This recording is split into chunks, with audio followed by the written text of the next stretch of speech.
हार्दिक प्रणाम।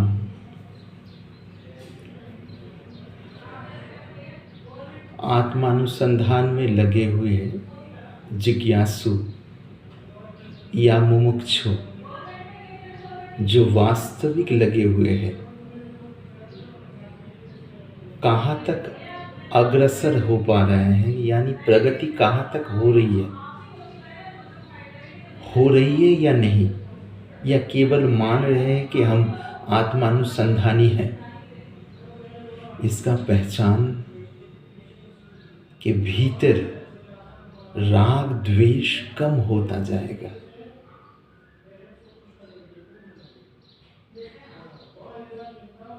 राग मतलब आसक्ति और द्वेष मतलब विरक्ति, या विरक्ति मतलब सकारात्मक भाव से जो विरक्ति, वैराग्य से संबंधित वह विरक्ति नहीं। ये विरक्ति मतलब उसको त्यागने की, उसको छोड़ने की जो इच्छा है। जगत में हम राग और द्वेष में ही फंसे रहते हैं। हमारा मन कि ये अच्छा नहीं लग रहा है, द्वेष, इससे बचो, ये इंसान अच्छे नहीं है, इनसे दूर रहो, ये परिस्थिति मुझे भा नहीं रही है, यह देश में है।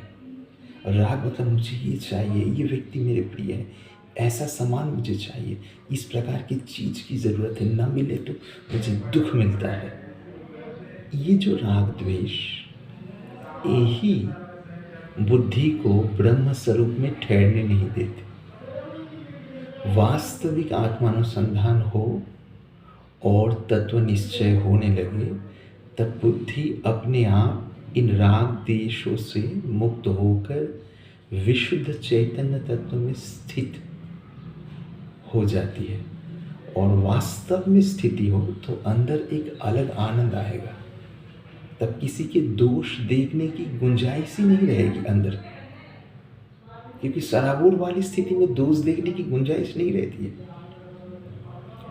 हाँ, वह यदि गुरु पद में प्रतिष्ठित हो तो उनके आश्रित जन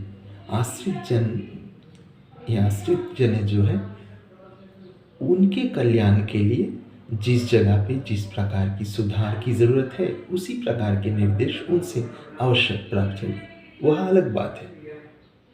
पर शुरू में जब आत्म तत्व में स्थिति होने लगे या आत्मबोध के विषय में निश्चय होने लगे या निसंदिग्धता आने लगे, अंदर सहज आराम की अनुभव या सहज आराम की अनुभूति शुरू हो जाती है। सहज आराम मतलब व्यक्ति, वस्तु, परिस्थिति और धारणाएं यानी भावनाएं, कल्पनाएं, इन सब के सहारा लिए बिना सहज मस्ती में बुद्धि अपने आप आराम प्राप्त करके विश्राम में ठहर जाती है, क्योंकि स्वरूप की पहचान कर पाई और उस सत्तानुभूति के सापेक्ष में सहज शांति में, शाश्वत शांति में बुद्धि ठहरी रहेगी। इसलिए हे इस मार्ग के चलने वाले साधक या जिज्ञासुजन, कृपया अपने आप को टटोलते रहे, किसी भूल भुलैया में मन बुद्धि को फंसने न दे। 1 वर्ष, 2 वर्ष, 3 वर्ष, 4 वर्ष, 5, 6, 7, 8, 9, 10 वर्ष जो इस अनुसंधान में लगे हुए, सच में ही उनके अनुसंधान करने की यदि आंतरिकता रहे, वैसा वैराग्य और लक्ष्य के प्रति व्याकुल भावना रहे, लक्ष्य की अनुभूति प्राप्त करने के लिए, तब राग द्वेष उनके अंदर सच में ही कम होता जाएगा, यानी कम होते जाएंगे। ये मूल पहचान है। राग द्वेष कम ना हो रहे यानी हो नहीं रहे हैं, बदले में तमाम प्रकार के शास्त्रीय बात जान रहे, सीख रहे, उससे दूसरे को समझा रहे, काट रहे अन्यों के मतवादों को। ये कोरा भ्रम है।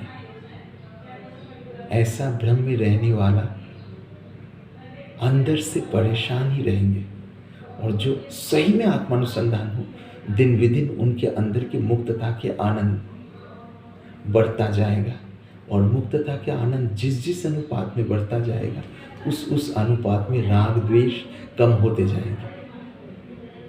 सभी के प्रति एक सहज प्रीति उभरने लगेगी दिल में।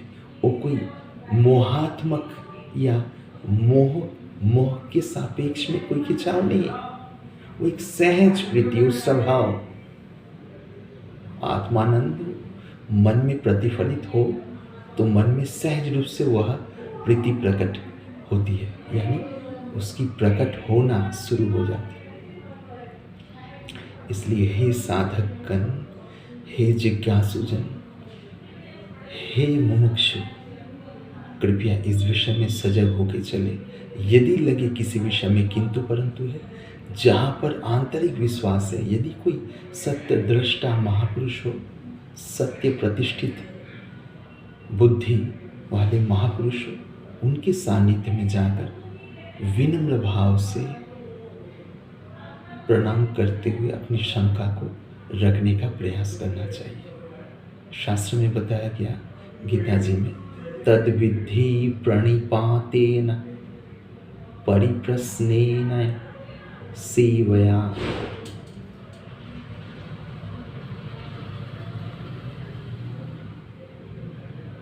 उस परम तत्व को जानने के लिए महापुरुष के पास जाके प्रणाम करें, उनको सेवा करके संतुष्ट करें। सेवा करने से करने वाले के मन में तामसी राजसी वृत्ति कम होके स्वात्विक वृत्ति जगती है, जो आत्मानुसंधान को आगे ले जाने के लिए परम मित्रवत हितैषी है। वह वृत्ति जगती है। फिर सेवा के द्वारा अपने अंदर शुद्धता आए तो जिज्ञासा और तीव्र होता है। जिज्ञासा तीव्र से तीव्रतर होकर जब मूलभूत मांग में बदल जाए, तब उस प्रकार की जिज्ञासा लेके जब तत्ववेत्ता के पास में पहुंचते हैं, उनके बताए हुए संकेत के द्वारा पर्याप्त सूक्ष्म बुद्धि उस तत्व के विषय में निश्चय करने में समर्थ होती है। तब सहजी बुद्धि शाश्वत शांति में विश्राम पा लेती है। तो सभी साधक आत्मानुसंधानी मुमुक्षु जिज्ञासुजन सजग रहे और शांति से अपने लक्ष्य के प्रति बढ़ते रहे, आंतरिक शुभकामनाओं के साथ।